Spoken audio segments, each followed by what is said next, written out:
Cumprimentamos a todos com a paz de nosso Senhor e Salvador Jesus Cristo. Estamos iniciando mais um programa EBD na TV.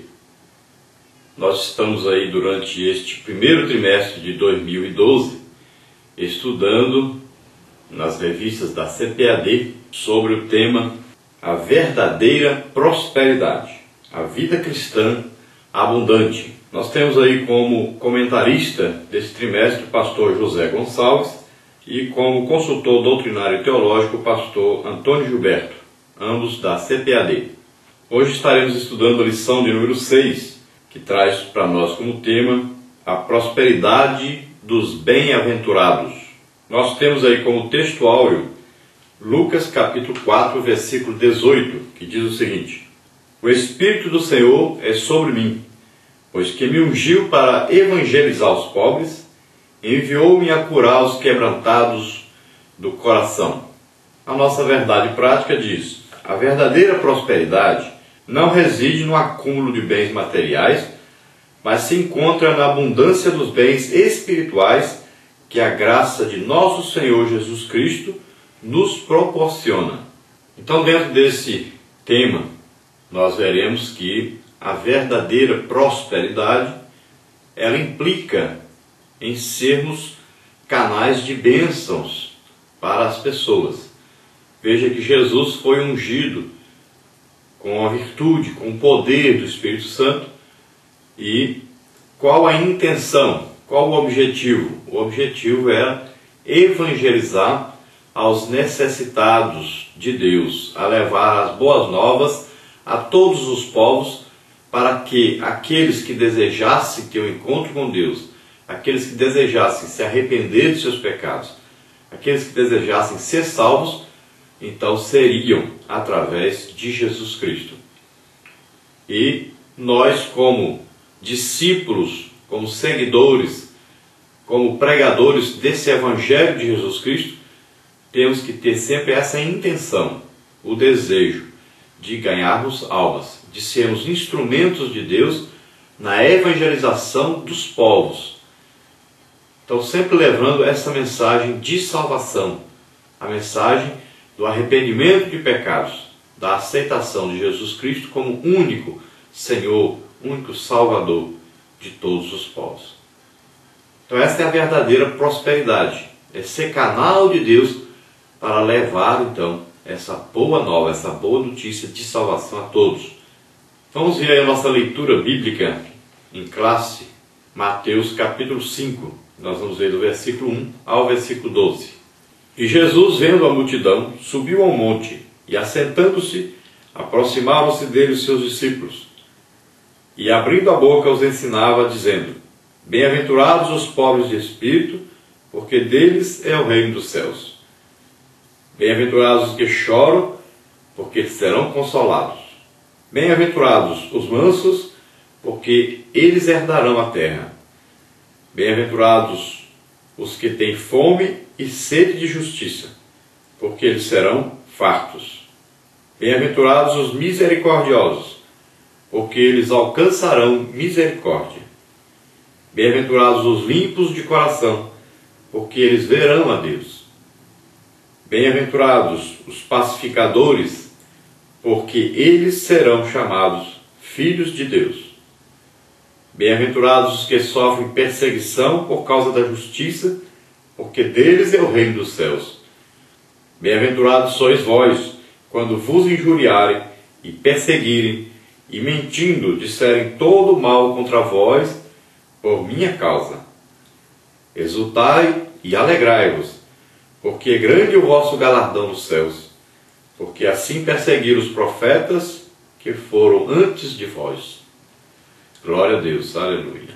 Bom, há aí uma discussão em torno desse sermão, se seria realmente um sermão do monte, ou se seria aí um sermão reunindo vários ensinos de Jesus. A maioria dos estudiosos diz que Mateus reuniu aqui vários ensinos que não foram dados no mesmo dia, no mesmo local. Também eles afirmam que Lucas fala sobre essas bem-aventuranças, mas fala separadamente, mostrando que esses estudos, esses ensinos de Jesus não foram dados no mesmo dia e no mesmo local. Mas isso é uma discussão que não nos cabe. O importante é que aqui existe um resumo de um ensinamento precioso de Jesus a respeito do reino dos céus, a respeito da maneira de viver nesse reino. Existe aqui o ensino do desejo de Deus para cada um de nós que representamos o seu reino na terra, de como cada um de nós deveríamos viver aqui na terra. É evidente que não existe ninguém na terra que consegue seguir este padrão. Não há ninguém perfeito. O único foi Jesus que conseguiu cumprir tudo isso. Mas aqui existe um padrão dado pelo próprio Jesus, pelo próprio Deus, dando para nós um padrão a seguir, um alvo a seguir para cada um de nós. Então aqui parece que Mateus está contrastando aí a lei mosaica dada a Moisés com a lei, vamos dizer, a lei do Espírito dada por Jesus. E está fazendo uma comparação entre as duas e colocando Moisés como aquele mestre da lei no passado e agora Jesus.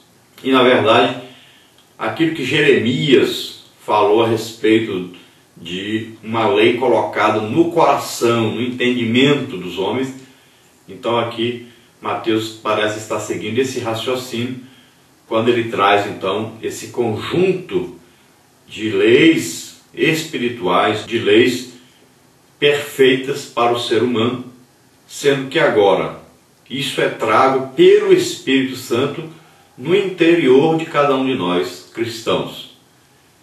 Então seria aí uma maneira de conseguirmos atingir esse patamar, a união, a harmonia, a humilhação diante de Deus através do Espírito Santo. Então, com a ajuda do Espírito Santo, nós deveríamos então seguir esse padrão. Então, cada dia que nós nos entregarmos mais, cada dia que nós nos dedicarmos mais, cada dia que nós mantivermos maior comunhão com o Espírito Santo, então estaremos mais prontos a conseguir esse padrão. Lembrando que ao aceitarmos Jesus como Senhor e Salvador, o Espírito Santo vem morar em nós e ele traz o fruto do Espírito, que contém aí 9 qualidades. E isso, se nós conseguirmos aí nos aprimorar nessas 9 qualidades, se nós conseguirmos aí nos deixar moldar pelo Espírito Santo, então não será tão difícil assim chegarmos o mais próximo possível dessa perfeição ensinada por Jesus aí nessas leis espirituais, nessas leis do reino de Deus. É interessante que quando terminam então esses ensinamentos, vem aí uma parábola dos 2 construtores, né? O construtor que construiu sobre a areia e o construtor que construiu sobre a pedra, indicando aí a vida cristã, o resultado dessa vida cristã, o final dessa vida cristã. Aquele que tenta, pelo menos, de todas as maneiras, seguir, guardar, se moldar a esses ensinamentos de Jesus, e aquele que não tenta, aquele que não se esforça por seguir esse padrão, o que acontece com ele. Então faz aí uma comparação entre os 2 tipos de cristãos, aqueles que se esforçam por seguir esse padrão e aqueles que não se esforçam por seguir esse padrão, comparando então a casa construída sobre a pedra, sobre a rocha, né, aquele que é fundado nos ensinamentos de Jesus, e aquele que constrói sua casa sobre a areia, aquele que não segue o padrão que Jesus ensinou sobre o reino de Deus aqui em Mateus capítulo 5. Se nós olharmos aí a parábola do publicano, se nós olharmos aí aquele que chega para Deus e dizendo-se pecador, dizendo-se não merecedor do perdão de Deus, aquele que se humilha diante de Deus, nós podemos aí ver que a parábola, ela indica para nós que ela foi construída em cima exatamente dessa bem-aventurança dos pobres de espírito, daqueles necessitados de Deus, daqueles que não procuram se justificar diante de Deus, antes se humilham diante de Deus. Se nós olharmos a parábola do credor aí incompassivo, nós vamos ver que é um ensino para nós dentro desse sermão de Jesus.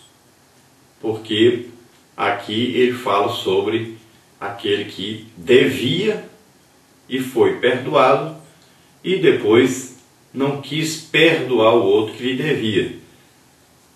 Então a parábola aqui, ela indica que este homem não seguiu esse conselho, essa orientação do reino de Deus. Ele não soube ser misericordioso, ele não soube perdoar o outro, sendo que ele mesmo foi perdoado. E já na parábola do bom samaritano, nós vemos aí um ensino dentro de amar os inimigos. Aquele que ajudou, aquele que realmente foi misericordioso, cheio de amor, de misericórdia, demonstrou ser seguidor desses ensinos de Jesus, era na verdade aquele que deveria ser inimigo daquele que estava ali caído, ferido. Mas foi ele que ajudou, demonstrando esse amor até pelos inimigos, que é exigido e é aconselhado, orientado nesse sermão de Jesus. Nunca devemos encarar aí o Sermão do Monte como um ensino legalista de se conseguir a salvação ou de se poder exigir alguma coisa de Deus, porque Jesus lutou exatamente contra esse tipo de ensino. Então não é exigido que você cumpra isso para ser salvo. Não, é uma orientação para os salvos, para aqueles que pertencem ao reino de Deus. Que você tem um padrão a seguir, que você deve buscar esse padrão na sua vida. Mas não dizendo que só será salvo aquele que cumprir todas essas coisas. Diferentemente da lei, que tinha promessa se houvesse a obediência necessária. Seria até muita pretensão nossa acharmos que qualquer um de nós poderia seguir integralmente esses ensinos aqui que Jesus traz. De amar os nossos inimigos, de amar todos como se nós amássemos a nós mesmos aí. Seria impossível alguém conseguir atingir esse padrão. Então Jesus está dando aqui um padrão do reino de Deus, um padrão necessário para que nós possamos lutar por ele. Não quer dizer que ele está exigindo que nós vamos ter que cumprir integralmente isso. Nenhum ser humano conseguiria. Então nós temos aí o Espírito Santo para nos ajudar a chegarmos o mais próximo possível desse padrão. Então entenda que nenhum ser humano consegue chegar a esse padrão enquanto estiver aqui. A nossa salvação é pela graça de Deus, não é por merecimento. Lembre-se sempre disso. Então não vai exigir perfeição de um ser humano, sendo que ele nunca vai atingir essa perfeição. Isso é legalismo, e isso indica lá a lei do Antigo Testamento, e não agora os ensinos que Jesus está trazendo. Ele está falando como é no reino de Deus, é assim. Então ele está indicando uma coisa perfeita, para que nós possamos ter aí um objetivo. E aqui também está dizendo qual é o padrão do julgamento no reino de Deus. Então aqui os ensinos trazem para nós a perfeição do reino de Deus. E de que maneira Deus julga? Deus julga mostrando esse tipo de padrão aí. Ele vai comparar exatamente dentro desse padrão. Então veja bem que se fosse por merecimento, ninguém poderia ser salvo. Agora veja bem que aqui dentro das bem-aventuranças, então, são coisas que nós vamos conseguindo já aqui na terra, que estão prometidas para aqueles que herdarão a vida eterna.